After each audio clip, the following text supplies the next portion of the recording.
All right, everybody. Welcome to the Lock Up Shutdown podcast. My name's Monica. Joining as me as always is my good friend Zach. Already at episode 4, huh? Nearly a fifth of the way through already. How's it feeling? Going by quick, but at least it's going, so can't complain too much. And the playoffs will be here before we know it, which is always the best time of the year. So get down to it. Get started for Abs- this week.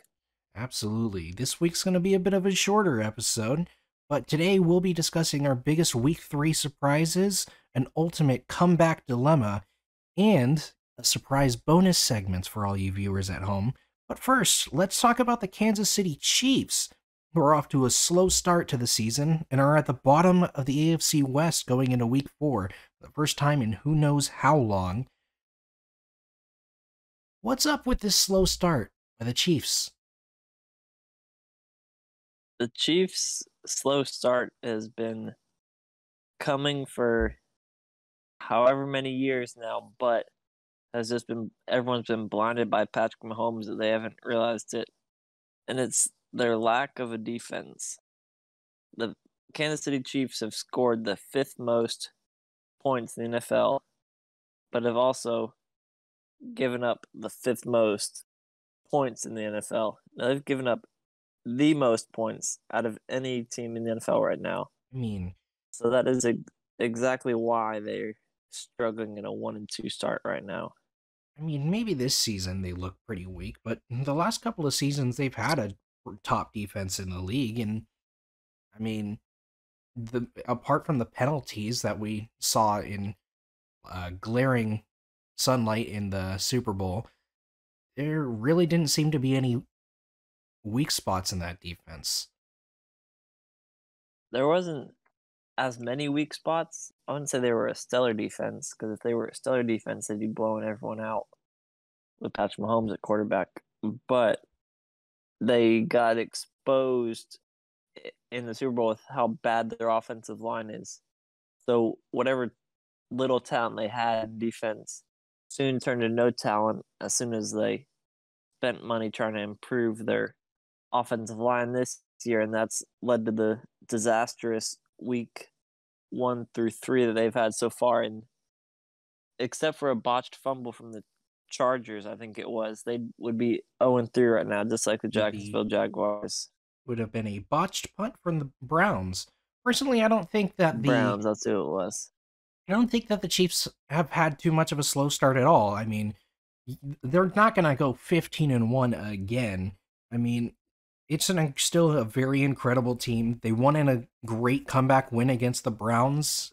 Again, they were a punt away from being 0-3, but also turnovers on special teams make a big difference in your the course of your season.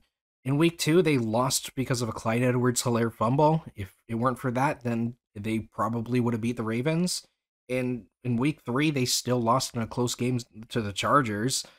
Patrick Mahomes has looked incredible. He's thrown 70%, has thrown 940 yards, and is 9-3 on the season.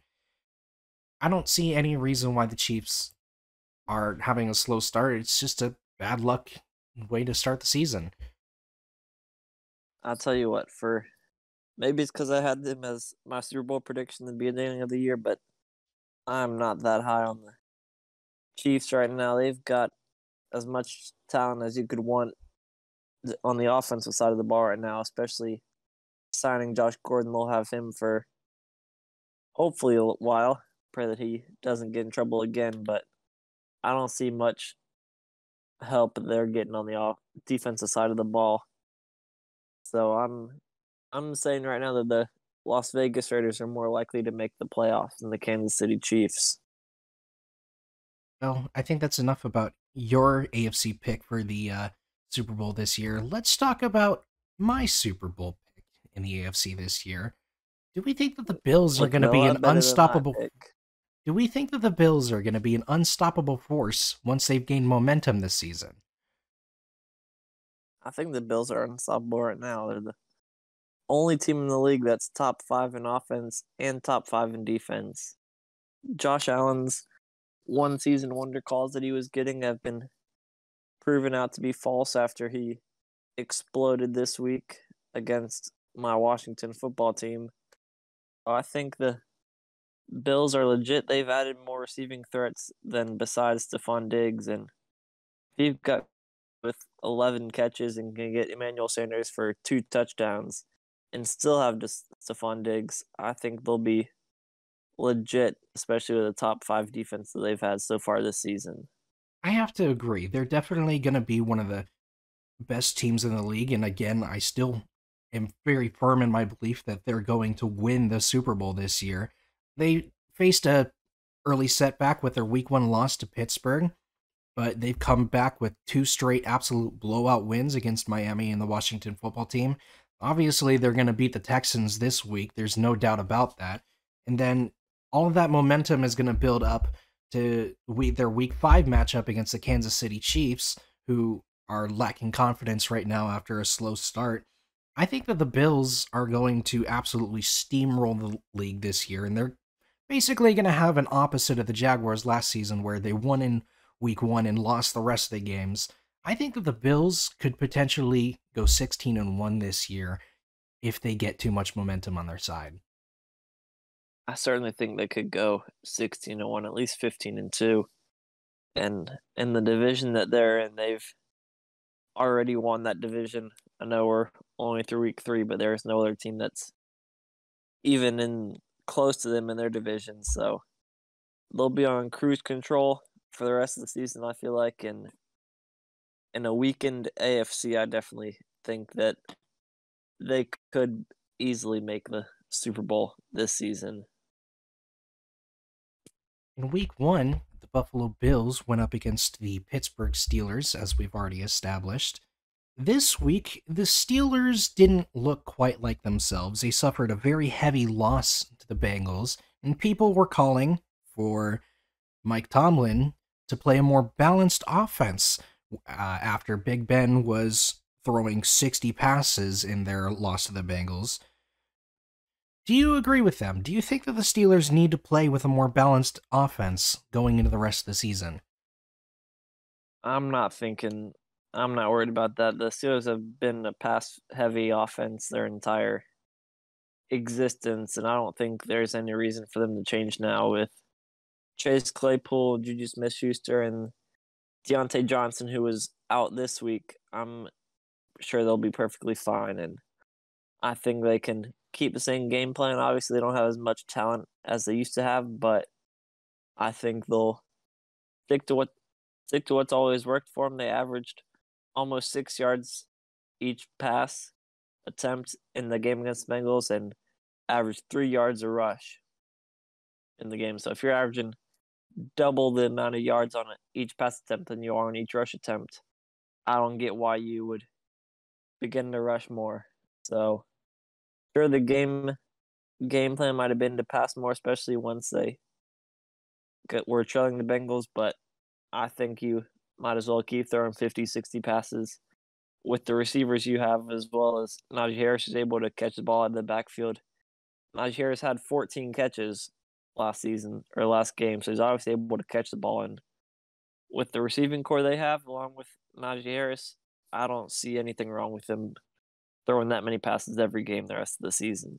I have to completely agree. I mean, these people on Twitter don't know what they're talking about clearly. Najee Harris had 14 rushes for 40 yards and obviously had added an extra 14 touches in the receiving game uh, in the last game against the Bengals.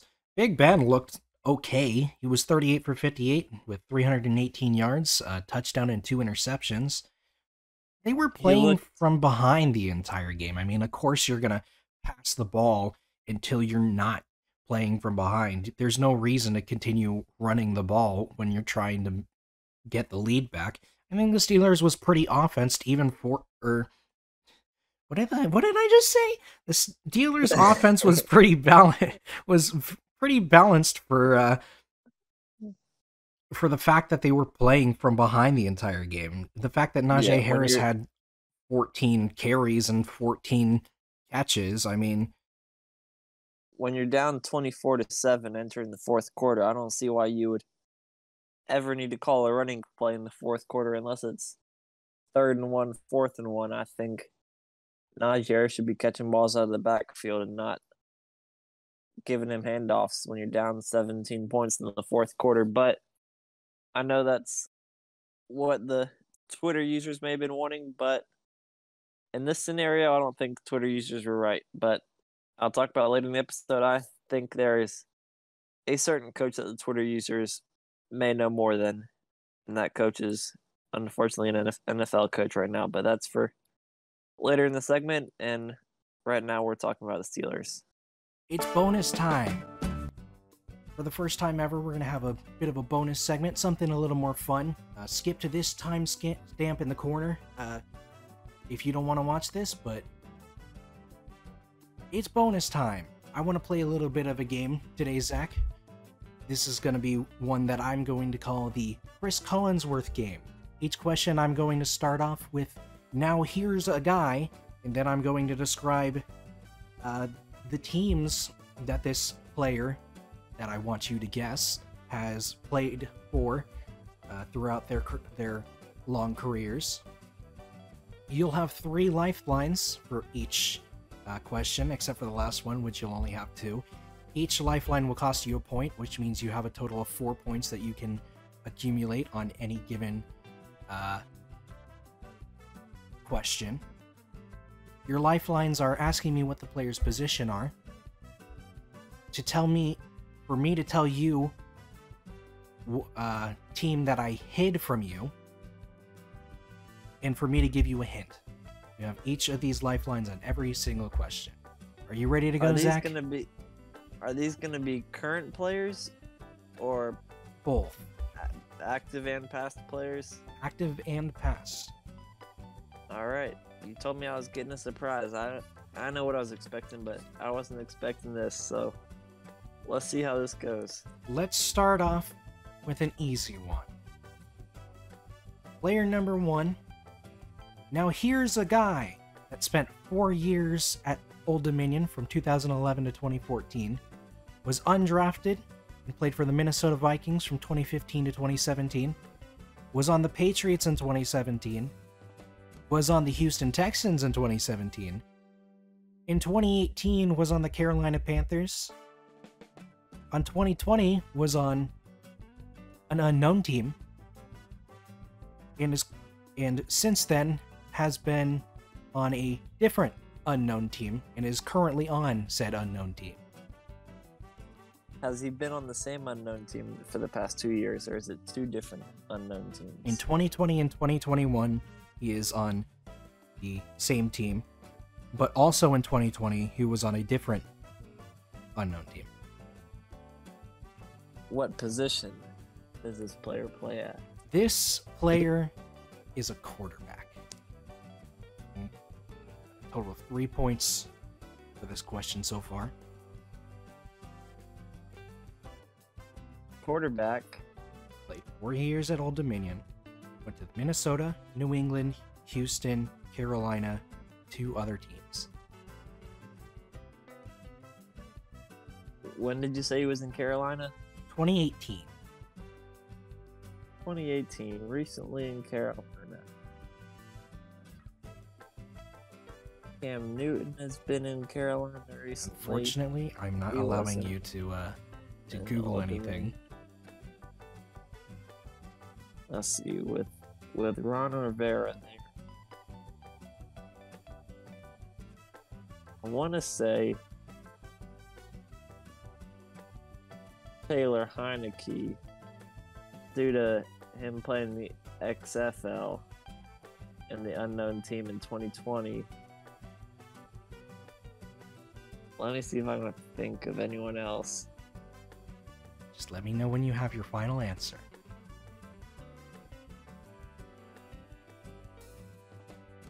What are the other 2 lifelines I can get? You can have me disclose their teams or give you a vague hint.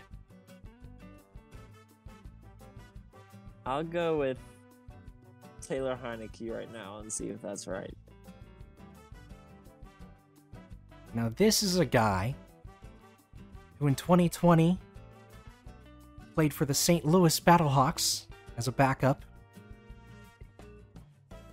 And is this currently player playing for the Washington football team Washington as the football quarterback named Taylor Heineke. You are correct. I told you that was going to be There we go. I told you that was going to be an easy one, and I knew that was going to be one you would know.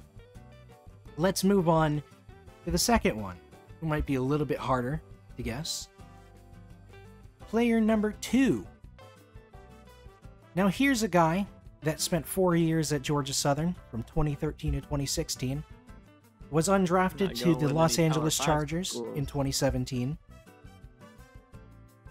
played for an undisclosed team in 2019, as well as the New England Patriots, and since 2019, up to the current day, has been playing as a member of the Atlanta Falcons.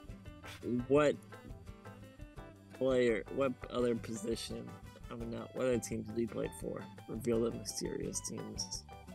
In 2019, this player was a member of the Atlanta Legends. You're pulling out some old school non-NFL teams on me now. You and your love of the XFL And AAF. and AFL and everything football that you love. Just a big football fan, you know? That doesn't help me much in this scenario. Would you like to What's your hint for me? say his name wrong, and it's the coolest name in the league? Well, if I don't get it now, I think I'm in trouble. On Say the his Atlanta name. Falcons, a kicker from somewhere in Asia. Sorry about that. From Georgia. This Georgia Southern.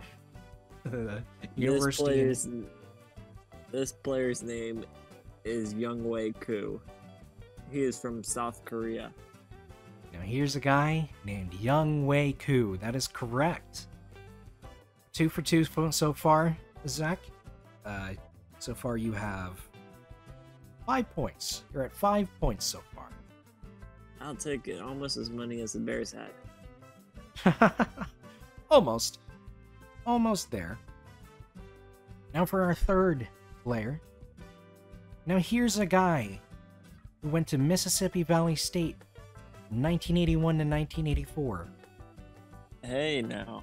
Was picked in the first round at the 16th pick to an undisclosed team, where he stayed until the year 2000. Was a member of the Oakland Raiders from 2001 to 2004. Played for the Seattle Seahawks in 2004, and finished off his career as a member of the Denver Broncos in 2005. Am I allowed to get a position for this one? This player is a wide receiver. Okay. Played on the West Coast primarily with the Raiders, Seahawks, Broncos. Correct. How long did he spend at his first mysterious team? Played from 1985 to 2000. On that same team? On one team. Man, I believe that is props to 16 this guy. years. Very loyal. not too many guys in the league right now that'll be able to stay at a team for 16 years. We got Tom Brady even And play leaving the for another Patriots 5 now, years after so that. Anything's possible if we've seen Tom Brady leave the Patriots. 21 years in the league. Obviously a heck of a receiver. Not drawing too many names right now. We have 2 more lifelines, including a disclosure of the team and a vague hint. I'll take a disclosure of the This is a team that player he played for 15 years. who spent 16 years as a member of the San Francisco 49ers. There we go. That helps a little bit. Here No, what is we a have? guy. We had T.O. for the 49ers for a while. Jerry Rice there for a little bit. Who else we have? No, Vernon Davis was there for a while, but not in the 90s. Frank Gore was there Same. for a while, but he's not a wide receiver.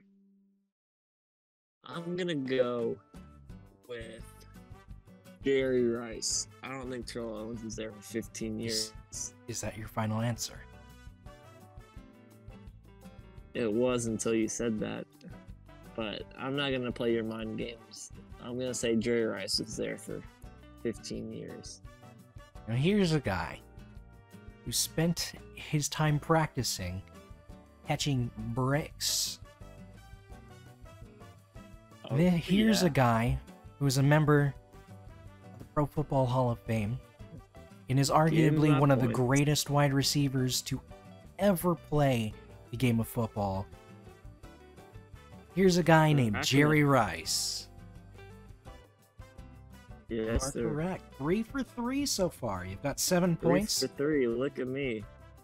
I don't know how Seven you officially moved ahead of the Bears. I don't know how you thought it was T.O., considering he played for the Cowboys and Eagles in the late 2000s as well.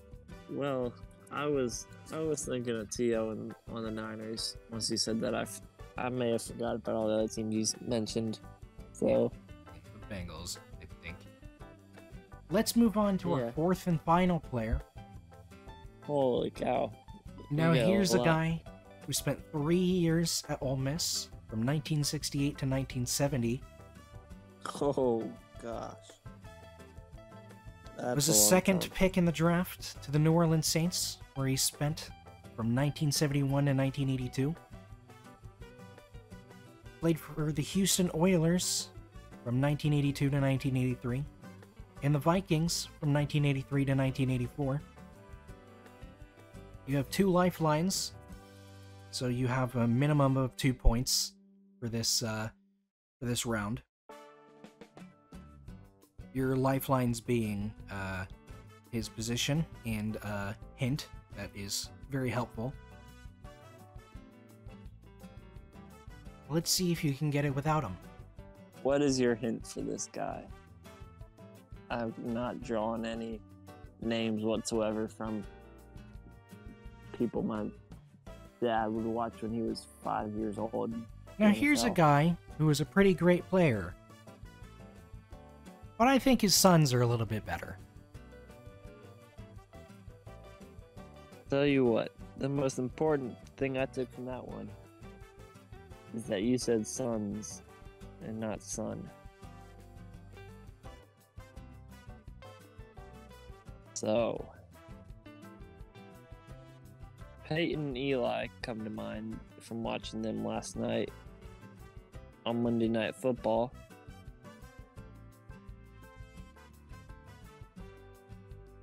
And we've got a few other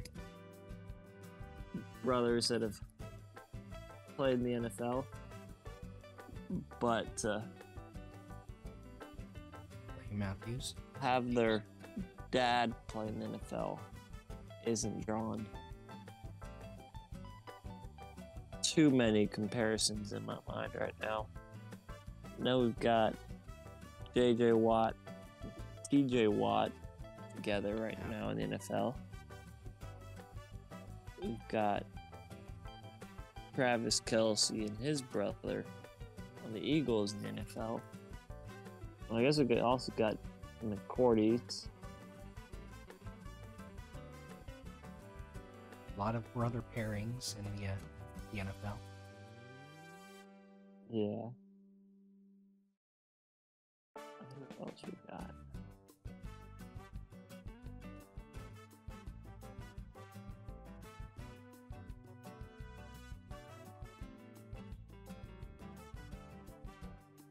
Would you like to know this player's position? I guess I might as well use the last lifeline on the last question. Now here's a guy who played quarterback. Quarterback. Ole Miss, you said. I'm gonna go. I can't think of anyone else, so I'll go with Peyton Manning and Eli Manning's father, whose name I know, and his name is Archie Manning. Final answer. Here's a guy who was seen on a broadcast last night with his two sons and completely fucked up my question, but still somehow fucked you up as well. Here's a guy named Archie Manning. 4 for 4. I got it. Scored a total of 9 points. Of course, I was able to leech a few of them from you at the end there. I think I did pretty good as a game show host for the first time. There were some tough ones in there, but I think we got through them all and threw in a few old ones that kind of threw me for a loop, but I enjoyed trying to guess all those guys. So, cool segment. Didn't know what was happening, but I like it.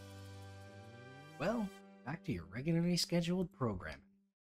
Well, next up, we're talking about this year's rookies. It's time for the rookie spotlight of Week 4. This week, we're going to highlight 4 of the top cornerbacks in the draft who have seen plenty of play time this season, so we have plenty of ideas as to how well they're doing.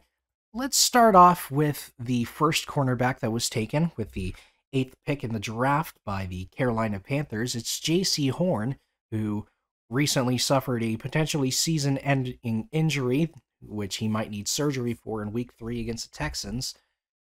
Tell me about J.C. Horn. How do you think his career is going to pan out for him?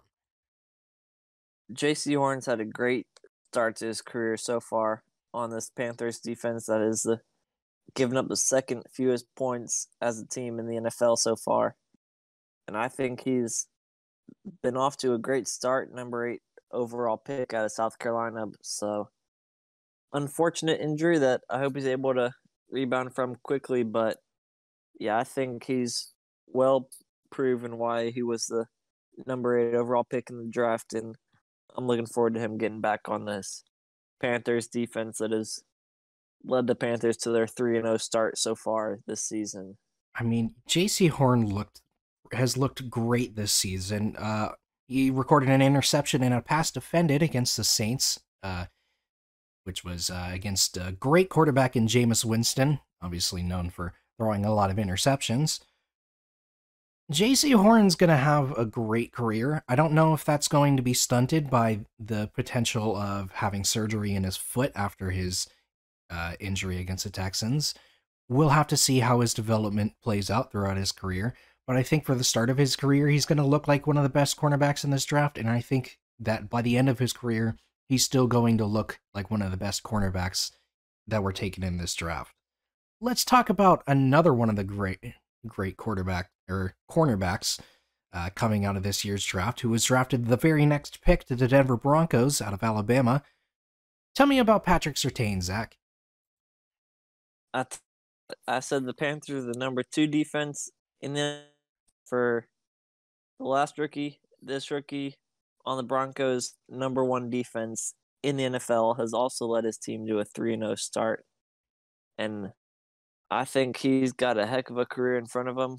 As long as J.C. Horn is healthy, I think Horn is better than him, but Patrick Surtain has looked really good in his first few games, and I'm excited to see what the future has in store for him.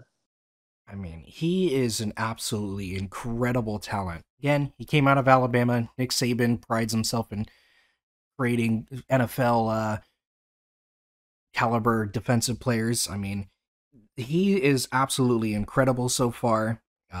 So far this season, he has a interception, 2 passes defended, and 9 tackles, and he's only played in 2 games so far against the Jags and the Jets.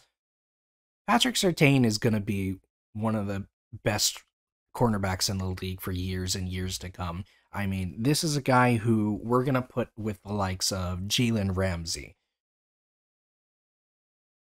Yeah, Jalen Ramsey, the old Richard Sherman. I think he's got a chance to be in the NFL for a long time coming after what he's proven in the first 3 weeks of the season. One player who was in the NFL for a very long time was Asante Samuel, and now his son is getting a chance at the NFL. Asante Samuel Jr. out of FSU was drafted 47th to the Los Angeles Chargers. He's looked amazing this season, obviously, having played against the Washington football team, the Dallas Cowboys, and the Kansas City Chiefs. Has 2 interceptions, one of which was on arguably the best quarterback in the league in Patrick Mahomes. 4 passes defended and 10 tackles this season. How do we think that Asante Samuel is going to play out as far as his career goes? Asante Samuel is the first and only cornerback to get an interception off Patrick Mahomes in September.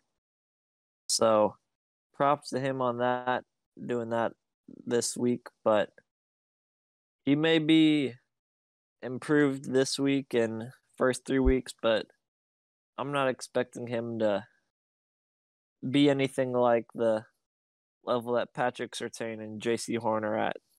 I'm not saying he's going to be a bad cornerback. He'll be a solid cornerback for a mediocre team, but I'm not going to come out and say he's an all-pro, Pro Bowl cornerback like I think the first two could have been and will be in their future.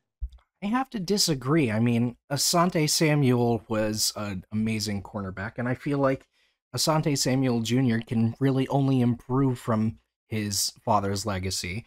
And Asante Samuel was incredible in the league for years upon years, especially during his time with the Patriots.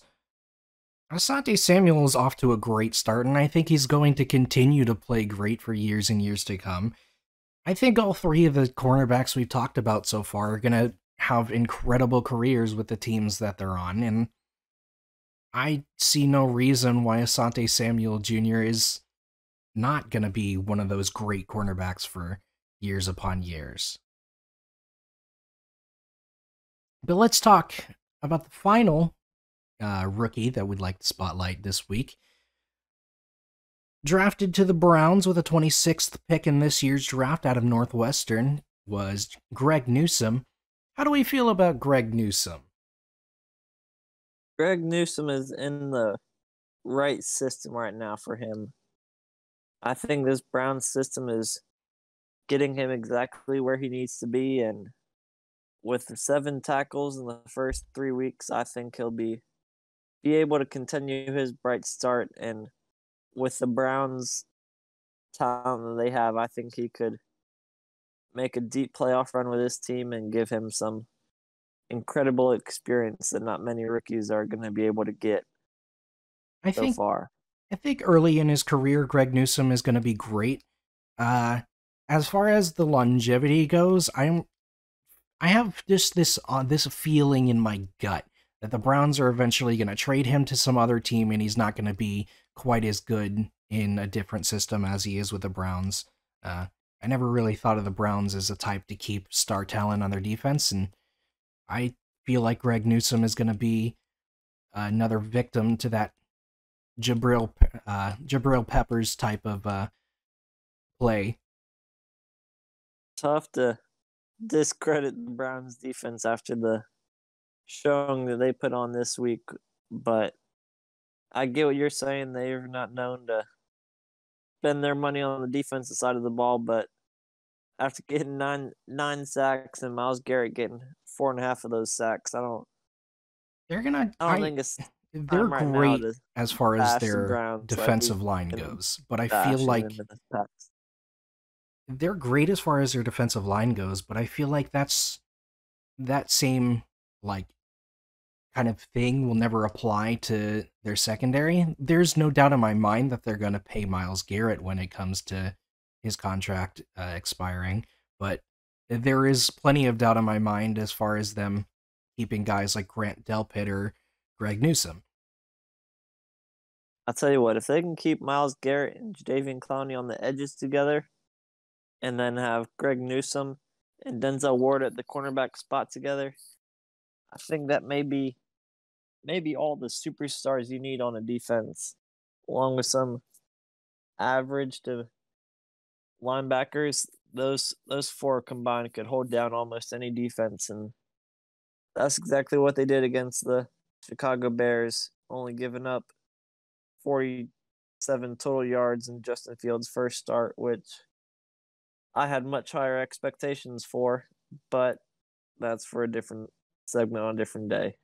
Well, we'll see how well the Browns defense can do, especially when they start approaching their divisional games this year in a very strong AFC North. Let's talk about the divisions around the league. Which division this year do you think is looking to be the most competitive? The most competitive, I'm not going to call them the most talented, but if you say which division is the most unpredictable right now, I would have to go with the NFC East. I think Really? I think you've got three teams that sure may not be the greatest teams on paper, but if you're going to want to have a division that's going to go down to the wire, I think the NFC East will go down to week 18 much more than the NFC North, NFC South, or any AFC division is going to go down to. Stop the cap. Just stop the cap. We all know that the Cowboys are going to absolutely dominate the NFC East this year. There's not a doubt in my mind about that one for certain. Personally, I feel that the most competitive division this year is going to be the NFC West. I mean, you've got two teams that are 3-0, the 49ers are 2-1, and the Seahawks are 1-2 in that division. Oh yeah, it's going to come down right to the wire, and I feel like potentially three of these teams at the top of their division would make it to the playoffs and even have a pretty decent playoff run. I mean, it's got some of the best duos in the league with Matthew Stafford and Cooper Kupp, Kyler Murray and DeAndre Hopkins, and then Russell Wilson and obviously his talent with Tyler Lockett and DK Metcalf. The 49ers are looking great this year. They nearly came back against a tough Packers team. Obviously, it couldn't finish it out, but you're going up against Aaron Rodgers, one of the greatest quarterbacks of all time. The NFC West is going to come down to the wire within the last 2 weeks at least. And I feel like whoever wins that division is going to be a threat for the Super Bowl this year. Even the second seed or third seed in that division could be a threat for the Super Bowl this year. I'd say that the NFC West could go 4-0 top to bottom against the NFC East. But if you're talking about competitive going down to the wire, I'm not taking the NFC West in that category. The 49ers haven't proven themselves as Jimmy Garoppolo at quarterback and the running back injury proneness that I've never seen before, along with injuries on defense side of the ball. 49ers are out for me. The Cardinals haven't proven themselves. They're washed. Arizona Cardinals with Whoa. DeAndre Hopkins past his prime and giving up 19 points to the Jacksonville Jaguars. I'm not sold on this defense that everyone was sold on after week 1 when they were able to shut down Derrick Henry for a bad week. But the Arizona Cardinals can maybe score the points with Kyler Murray, but I don't think they have a solid running back one right now. And with DeAndre Hopkins past his prime, the Cardinals aren't going to make it. So I think it's the Los Angeles Rams division right now. And Seattle's probably second place with Arizona third and the 49ers in fourth. Zach, what are you wearing right now? Wearing a Like, t-shirt and shorts right now. nothing on your head? Not one cap? Nope. Nope. I'm telling straight facts right now. I'm hearing nothing There but is cap right now. This there There's is no nothing way that you besides can look at the NFC West right now and think, yep, this isn't going to be a more competitive division that has threats at the Super Bowl, every and then still look at the every NFC East right now. The NFC East, in comparison to any other division in the league, the NFC East is the one division that I all can right, say hear for me out. certain has one team leading and winning the entire division by like week 8, except for Hear me maybe out. the AFC East. I would not be surprised if the Los Angeles Rams go 6-0 against the entire division. I don't think there's any team that you can say in the NFC East that would go 6-0 against all three other teams in the NFC East.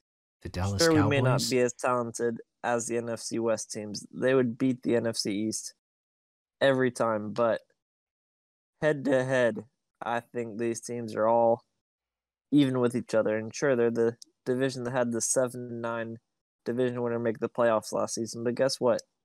That 7-9 team took the eventual Super Bowl champs to the very last possession. So I'm not gonna get too worried about what their records are. I'm gonna say that these guys are gonna be competitive until the end, and no team's gonna have more than a 2-game lead on any other team in the division this season. Well, I was going to, for the next segment, ask what the biggest surprise is from week 3, but I think that tops up any surprises I currently had. But let's go through with the segment anyway. What do you think is your biggest surprise of week 3? Biggest surprise, which I touched on earlier with the intelligence of the Twitter users, is the shambolic, embarrassing, I don't have any other words for it, the performance of the Chicago Bears this Ooh. week. If you gain 47 yards as a team, you give up 9 sacks, complete 6 passes in the entire game. There is no other words to describe it. The game, I'm not even going to blame it on Justin Fields. The game plan from Matt Nagy was as bad as I've ever seen the coach draw up a game plan. It was I'm not into that firing after for one game crap that happens sometimes, but I wouldn't blame the Bears if Matt Nagy didn't have a job and didn't coach another Chicago Bears game after that performance. I completely agree with you on that one. Matt Nagy is absolutely awful, always has been, and I think he should not be a coach in the National Football League. But personally, my biggest surprise comes from another team within that division. I want to talk about the Minnesota Vikings, who had a absolutely amazing win over the Seattle Seahawks in Week 3, 30-17. Kirk Cousins played amazing, to my complete surprise. He was 30 for 38 for 323 yards, 3 touchdowns, and no interceptions. They had this guy I had to look up, Alexander Madison, rushing for 26. Alexander Madison is the perfect example of another Mike Davis who shined for the Panthers every game when McCaffrey wasn't there last season. And I think Madison's done his job and then some every game that Dalvin Cook's been injured. And sure, Dalvin Cook may not be injured as much as Christian McCaffrey was, but I don't think Madison has had a bad game yet in the few games that he's had with Dalvin Cook out. And was dominant as Dalvin Cook is, it makes sense that he's not getting too many rushes each game. But when he does get those rushes and he's the number one back, he's looked awesome for me. I mean, yeah, I can definitely see that he's looked absolutely amazing. I just wasn't really expecting it out of the Vikings. I didn't exactly have a very high standard for the Minnesota Vikings. I don't have a very high standard of Kirk Cousins even still after that game. But Something tells me he's probably going to continue to prove me wrong and prove my expectations to be completely wrong. I'm just very surprised. The Seahawks have looked great so far this season, but in that game, it just didn't seem to show. Yeah, Kirk Cousins has looked great this season, and the Vikings have scored 24 points in week 1, 33 points in week 2, and scored 30 points again in week 3. So I'm sold on this Vikings offense, and sure they've got defensive issues, but with Kirk Cousins throwing 8 touchdowns and 0 turnovers so far this season, I don't think there's much we can say about Kirk Cousins in a bad aspect right now. I think he's struggled the first couple years of his career, but so far this season he's got 8 touchdowns, thrown for over 300 yards in 2 of the 3 games. So I think the Vikings have stepped it up on the offensive side of the ball and lead the lead their division in points scored. So props to them. All right. We're reaching the end of our time here, but we've got one last segment, the one you've all been waiting for. Let me The one present I don't even you know about yet. let me present you with a dilemma, Zach. Right? You have to lead a game-winning drive against the Detroit Lions at Ford Field. I Who think would I you can do rather that. have on your team to lead this drive? Aaron Rodgers as your quarterback or Justin Tucker as your kicker? I tell you what, I can't give enough credit to Justin Tucker and the 66-yard field goal he did. He may be the only person on earth right now that could hit a 66-yarder, but I'm going to take Aaron Rodgers over Justin Tucker at any field against any team.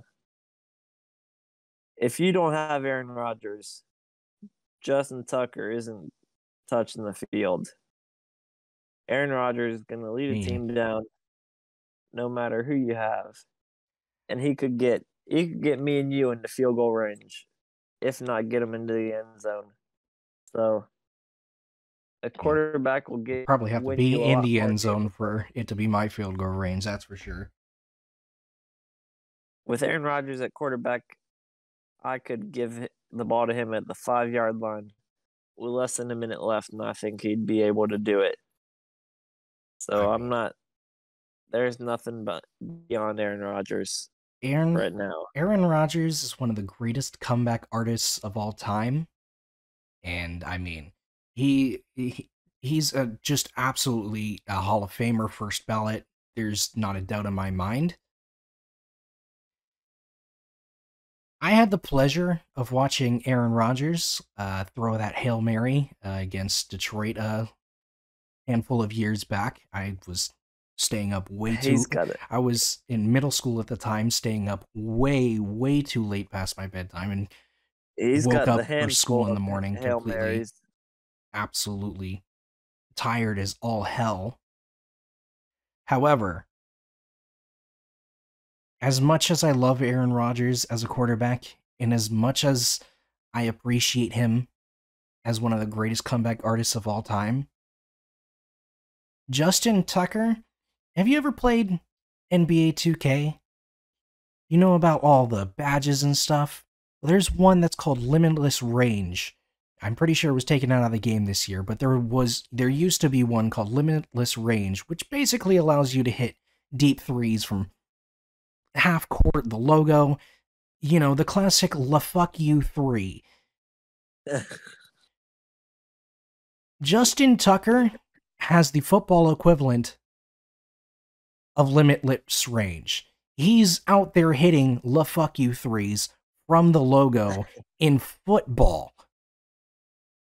On a football field, he's hitting the "la fuck you" three. Justin Yeah, Tucker there's is easily the greatest kicker of all time.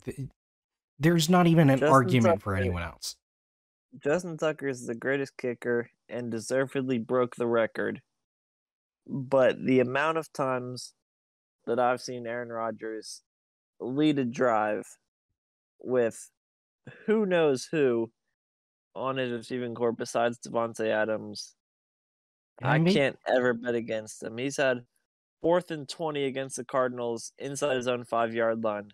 Converted on that play, led the team down to score a touchdown, tie the game. He had the ball 3rd and 20 against the Cowboys in the tie game with 12 seconds left on his own 30-yard line. He went and won them that game. You had the game against the Lions that you talked about earlier, with 0 seconds left on the clock. He won through a Hail Mary from behind the 40-yard line in that game. And then you've got the game against the 49ers on Sunday night where he led them in that game. So there's not many scenarios where he hasn't led his team to victory. And sure, Justin Tucker is the greatest kicker and has the record for the longest field goal in the history of the NFL. But if you're giving me a top 5 quarterback or a top 5 kicker, I'm going to take the top 5 quarterback every day of the week. just in this Ford Field scenario, I just absolutely have to take Ford Field Justin Tucker over Ford Field Aaron Rodgers, if that makes any sense. And I wrote this question particularly interestingly. It's like pitting up, I don't know, Game 6 Klay Thompson against some other player who's great in Game 6 in particular. But LeBron James in a mask. yeah, it's like saying would you rather have Game 6 Klay against masked LeBron? You know? Yeah, both players will win you the game, but Aaron Rodgers will win you the game more times than not. And I'd take Aaron Rodgers because he's guaranteed to be on the field. I tell you what, if Aaron Rodgers is on the field and we're the kicker, we're guaranteed to touch the field. If we're the quarterback and Justin Tucker's on the sideline, Justin Tucker's going to stay on the sideline until the game's over. So I'm taking the quarterback over the kicker, no matter what, no matter the stadium, no matter the team.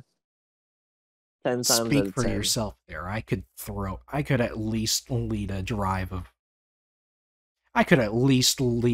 to the 50-yard line if I were a NFL quarterback. Absolutely.